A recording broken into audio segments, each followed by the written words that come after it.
I'm thrilled to be talking with Mildred Otero today. She's the president of Leadership for Educational Equity, and she helps to make sure that LEE, Leadership for Educational Equity, members have high quality member experiences across all leadership pathways. Before LEE, she was the Chief Education Counsel for the U.S. Senate Committee on Health, Education, Labor, and Pensions. She was also the senior policy officer for the Gates Foundation, a senior advisor at the US Department of State, and a senior policy advisor to then Senator Hillary Rodham Clinton. Incredible work. I mean, she has cut her chops as a counselor for child victims of sexual and physical abuse at the Brooklyn District's Attorney.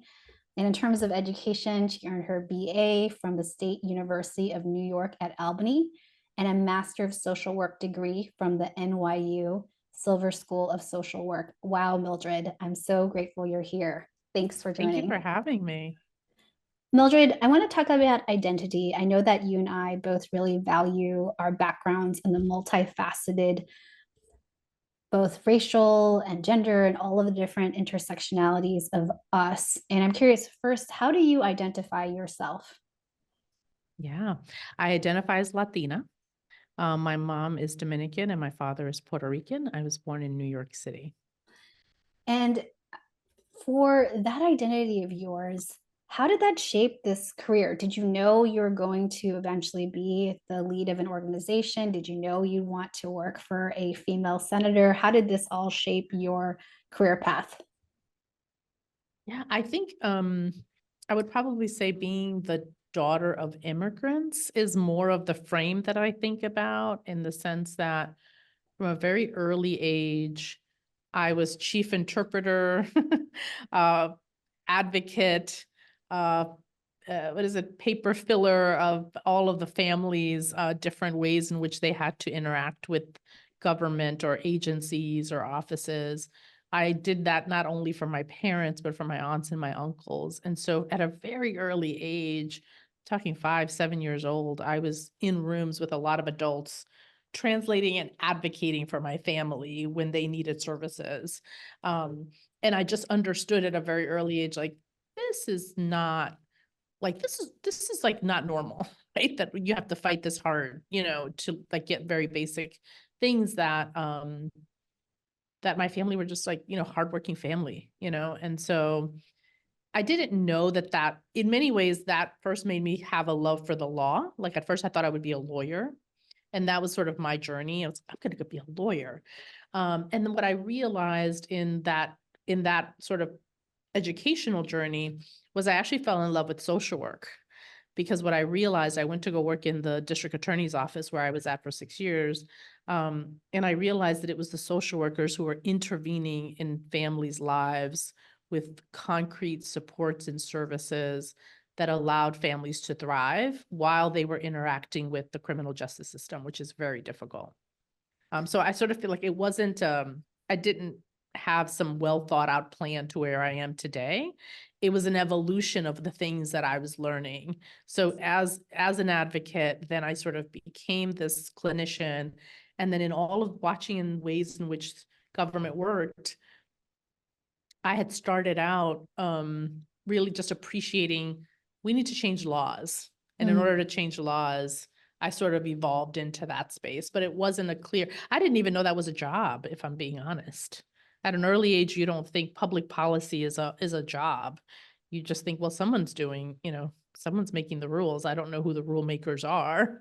Um, and so it was an interesting evolution.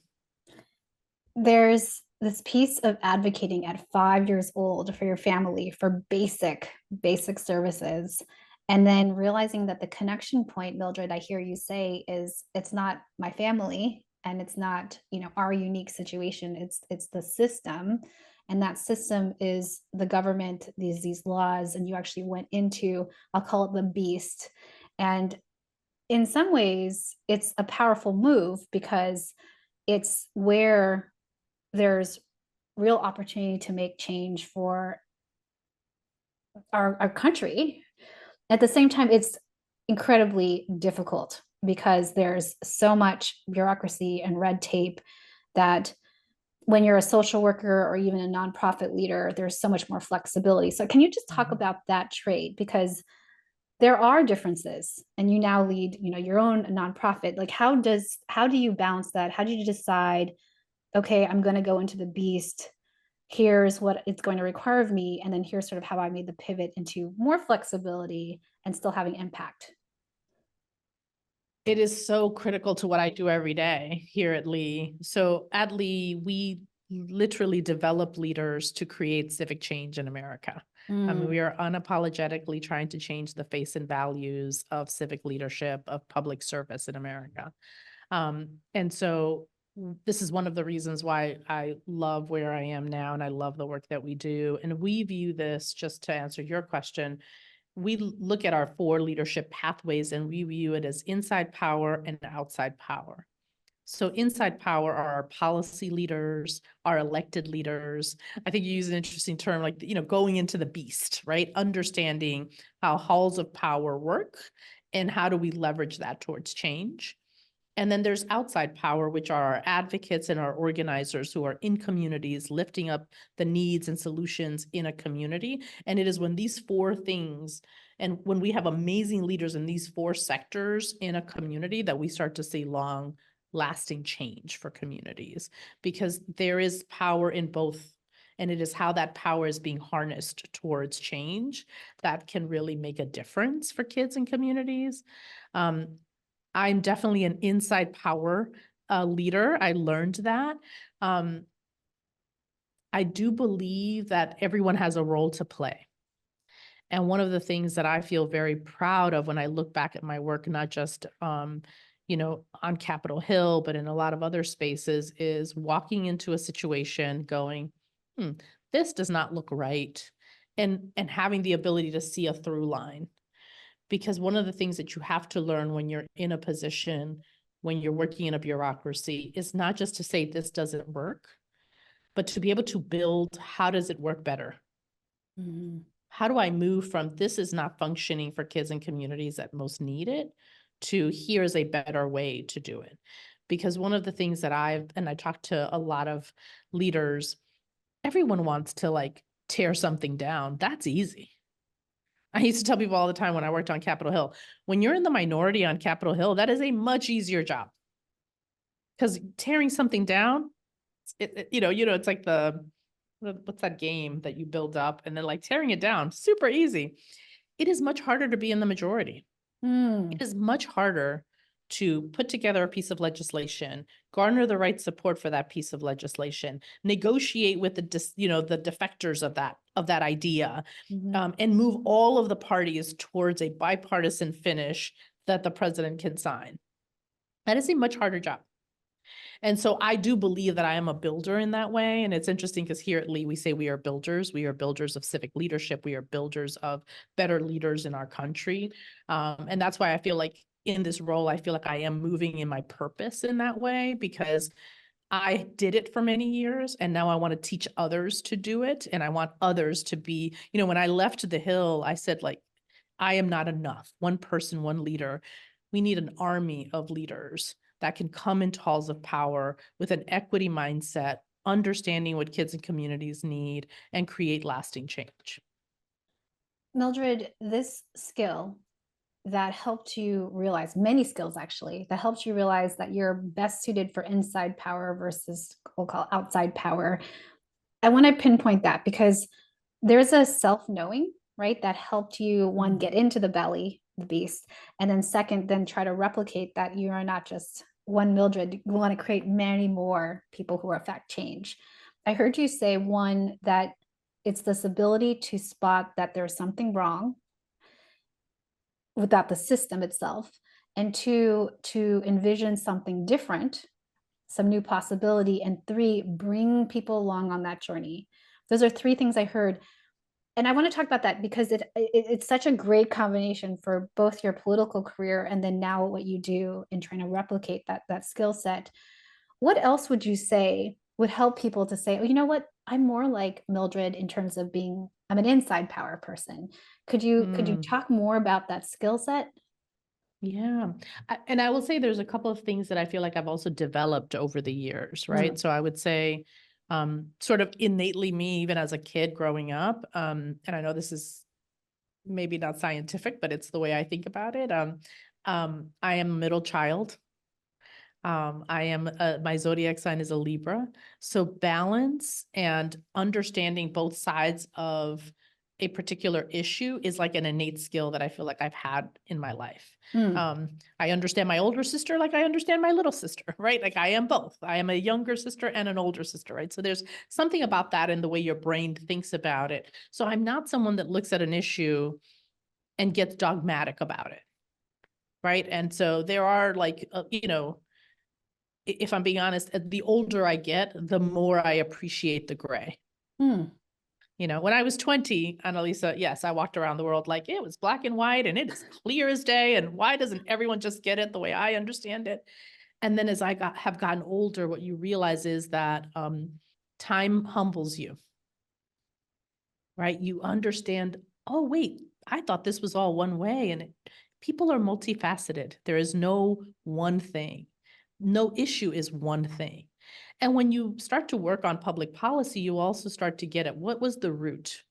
Once you start getting at the root of something, then you can really dismantle it because the root was trying to solve a thing, but solving maybe the wrong thing and solving for different things. But now we're living in a different America. So what are we solving for today? This no longer works for us. How do we move from point A to point B? And so I think that that's just an evolution of my own leadership. And so one of the things that we work on here that I talk to leaders about is there are two traits that we have found in leaders that are effective. And I've done a lot of sort of searching and reading articles about this. One of them is self-awareness, your ability to see yourself outside of yourself, right? So not just, oh, it's everyone else's fault. What's mine? What is a place I need to grow in? What is something I need to learn in? What's my growing edge? And the second is humility, an ability to say, oh, I got that wrong. By the way, Annalisa, I could go back to my career on Capitol Hill and I'm like, oh, I got a lot of things wrong. If I could go back today, I would fix a lot of things and I would make them different. And I'm also super proud of the things that I was able to accomplish. And so the ability to not decide that it's either or, the ability to hold all of it in one sort of messy, is I think a thing that I probably had some initial innate ability and I have honed those skills over time. So when I think about if someone can think about themselves as inside power, it is there are no permanent friends, no permanent enemies. The ability to see things in a less dogmatic way, but still be super clear on your values and the things that are important. Those things are not mutually exclusive. I often tell a lot of leaders when I worked, especially when I first got to Capitol Hill, walking into a room was changing the conversation. As a woman of color, just stepping into a room of spaces that were not diverse shifted conversations. So I understood that responsibility very early on.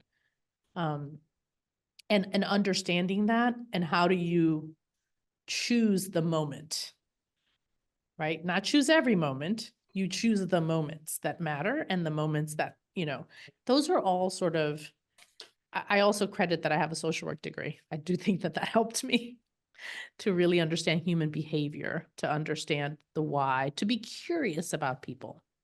We don't do this as well anymore, Annalisa, but there was a time in our politics where we actually worked at getting to know the other side of the argument so that we could best position our argument. I think what I've unfortunately witnessed is a lot more of, well, they're just terrible people. And sometimes, that makes you feel better. Like they're just terrible. They don't get it. But I think it's harder work to say, why do they see the world that way? What about their childhood? What life experience brought them to that belief? Because when you can get there, then you can unpack that. And when you can dismantle that, that actually shifts mindsets towards a different outcome. But that's a different piece of work. Mildred, I want to highlight a few things. First is that your innate skill to see gray and be able to do this bridging of perspectives is a power skill of yours. Second, to have self-awareness, to be able to see yourself as a growing person with learning edges all the time. Three, to have humility, that you don't know it all and that there's lessons to learn from others. Four, to see your identity as a woman of color as the point, as a way of change. And fifth is connecting to people as people, that we are children. We used to be children, and we have had in our innocent child experiences, have had experiences that have shaped us. And that when we can get to the root of being human, that there's so transformative power of change there, because it's no longer you're bad, you're of this identity, you're of this belief you're bad, but actually you're a human who got shaped. Can we talk about that? That is my lived experience, Annalisa. It is Mildred, just a lesson I've learned. I want to talk about this because it's quite a power skill. And frankly, it's sad that this is such an aha, right? You live it, you've lived it since you were a child, and you're teaching leaders how to have this perspective. And we say it like, okay, here's the 5 bullet points, like PowerPoint slide it and have a moving graphic, like check, check, check, right? But actually, it's a hard skill. It's a hard skill because we're super triggered. I have real trauma that happened when I was a child. And like a dog biting me, it feels that way. And so when you go to, I'm saying you, the general you, when someone is to go to say, well, actually, that belief, can we look at that? I'm like, the dog bit me, dude. I almost died. What felt like dying. It's a hard one, hard for me to, as the person who could have a possible change of heart, right? To go back and have enough safety to be able to relook at that and have a new perspective. And so I'm curious, because you teach the skill. You are a superhero, heroine in having this skill. You're trying to teach people because, in fact, this is a skill that helps us be more effective to have change. How does one handle even being self-aware, our own triggers and beliefs, and we don't have the middle child power that you have of connecting? And how do we self-regulate and then also be able to connect with the other to help bring it along, or must we have a mediator? I'm curious, how do you think of that? It is so it's so interesting because I think it is such a there's no one way. Mm. I wish there was one way. I will also say, at least I don't want to, have any of the listeners think that I've gotten this perfect. I am triggered all the time. There are a lot of moments. I've had an executive coach who always said to me, Mildred, you are super self-aware. I'm never worried that you don't understand what's happening. It's your self-regulation we need to work on. Because it is a skill to self-regulate in the moment, in real time. I do think that, again, because I am a trained social worker, one of the things that you're trained on is exactly that, right? Your clients can disclose to you anything, and in that moment, it's not about you, it's about them. So one of the things that I work really hard on is that when something is triggering me, I try to decenter myself, which, by the way, I think is hard to do sometimes, right? And in decentering myself, I can grow my empathy for what I'm hearing. Once I've taken myself out of it and I'm more in my analytical brain and I'm sort of like, oh, I wonder why they're saying that. I'm more curious. I wonder what that is for them. What's underneath that for them versus how dare they say that thing? Do they not know what I'm experiencing and how I'm hearing that? And by the way, I get it wrong often, right? I'm also a New Yorker, so I'm real direct. So sometimes people say things and I could just be like, it's just my reaction. Mm-hmm. But I think overall, what I work towards is that decentering and sort of getting more into my analytical brain. Again, it depends on the moment. It I mean, depends on the Mildred, let's actually, do situation. you mind? Let's get into Yeah. it. Like a Yeah. time, you don't have to disclose names, but a time when the past week or month when you were triggered and you had to go from the New York with like, what the, to coming back and to your analytical brain decentering. Could you actually walk us through in Oh, slow-mo a bit? Because I will tell again, you, it's like a PowerPoint slide. I'm like, take me to the moment so I can get, because I'm like so activated. I'm like, what does it mean to decenter? Are you like tapping your head? Like, what are you doing? let me say this. Last week, we had a conference of almost 200 people in Austin. And one of the things that I shared with my staff in advance is this is like a wedding. things will happen that you don't expect. Whenever you bring together a large group of people, something is going to go sideways. Our job in that moment is not to make that about us. Mm. In that moment, where something's going to go sideways, and we're going to be solutions oriented. We're going to put a smile on our face, and we're going to not make this about us, and we're going to like meet the moment. Right. So I was sharing this even with my staff. So in the last week, we had a whole bunch of people. And at least by definition, people say things that trigger you in different ways. Right. But if you can, again, it's not a thing that I'm perfect at all the time, but I share it even with our staff, because when we put together a program, it's about our members, and we Mm. want our members to be centered. And so, yeah, maybe the AV is not working the way you want it to. Maybe the photographer didn't take the pictures that you said, like all those things. But if you make it about that, then now we've distracted from the energy in the room being about the members and their learning and their growth. Mhm, mhm. And so I say that because I'll give you another concrete example, right? I've been in rooms where you're negotiating a bill and you have a staffer from the other side of the aisle who has a very different life experiences and uses some terms that you're like, ooh, Mhm, and mhm. by the way, I was doing this, in a time where even now there's, I think, a lot more sensitivity in places like Capitol Hill than when I first arrived.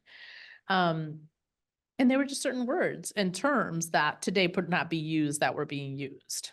And in that moment, you're like, where am I? What is happening? Right. Mhm, Um, mhm, and so just being able to get into your analytical brain of like, oh, is this a teachable moment? Because I've mm, done that where I'm like, mm, oh, I hear you say this word just for your own learning and for ours in this room. Let me tell you a different word that would get to what you're saying, but would not actually offend anyone while you're saying it. Right. Like those are teachable moments. I don't use those as, it doesn't have to be combative, is my point. mhm. But there's two ways to do it. You turn it into a teachable moment. Hey, let's all learn together.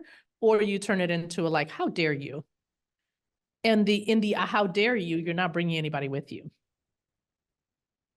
Right. But that is I think what I'm hoping to leave you with, Annalise, is that it's not a thing that anyone gets perfect, but it's a Mhm, journey. And if mhm, you're willing to get on the journey, and I don't know if it's generational, if I'm being honest. mhm, mhm, I came into the workforce at a time where there was not the level of even conversations that we have today about childhood traumas, ways in which we grew, ways in which so all of that work, it's sort of funny because DI is such a term that we're using today, but I mhm. tell people all the time, my minor in undergrad was African American Studies and Latin America and the Caribbean. So I've been on a DI journey since my early 20s, Yep. right? Like I was on the journey before the term came. And so it's been interesting to also find myself making space for, I think, the younger generation being at the early part of that journey. And so I've had Mm. to make space for, oh yeah, I remember how angry I was when I was at the beginning of my journey. I have Mhm, to make space for their anger today. mhm, I am not in that angry place anymore because I've done my healing. So mhm. what I try to balance is making space for people who are in an angry place because they're just discovering so much about America that they didn't know about, and trying to show them that there is a place for healing in that, and how do you actually build and grow towards the future. My Because gosh. the difficult thing, Annalise, is like, I don't know about anybody else, but are we all leaving? Because we're not. So if we're not all leaving, we have to coexist. And how do we do that in ways that are about building for the future and really focusing on our kids and the world we want them to inherit? And our job is to make that world more fair, more equitable, and all of those things. But we should not focus on the anger as much as we focus on the building. You have such a long view, Mildred. I just want to highlight that because often the fight's right here, right? Like there's this bully, they're saying such inappropriate things. Mom, I don't think it's teachable, right? Like I think we should go at this of how dare you. And Mm, and I love that you open up space and compassion and empathy for all. To me, I'm hearing there's compassion and empathy for the person who said something inappropriate. There's compassion and empathy for the person who's hurting the hurt, and there's compassion and empathy for yourself in this long I mean it's a bit of a slog. There's rainbows, but there is quite a lot of slog that there is a protection of, I hear, of you and self-awareness to say, okay, and I will come back the next day and preserve, because there's something built bigger that we're trying to build towards, even though many might not see it. Oh my goodness, Mildred, you should run for something. um, I will vote for you. We need this voice. We need this voice I of mean, I think women. I will say, like, I will say one of the people that I look at that I think is doing this so effectively at the national level is Cory Booker. Like, I Mm, look at his ability to hold space for humanity, even when he himself is angry, and you see him get angry. It's not that he does not willing to fight the fights, but he's mhm. also willing to hold humanity for other people in the space. I do think there are other leaders that are doing this well and right, and that I hope we can continue to build more leaders that are focused on getting to the outcomes, right? Like focused on you can fight a fight every single day, Annalisa. You just turn on your social media. There's something to be angry about.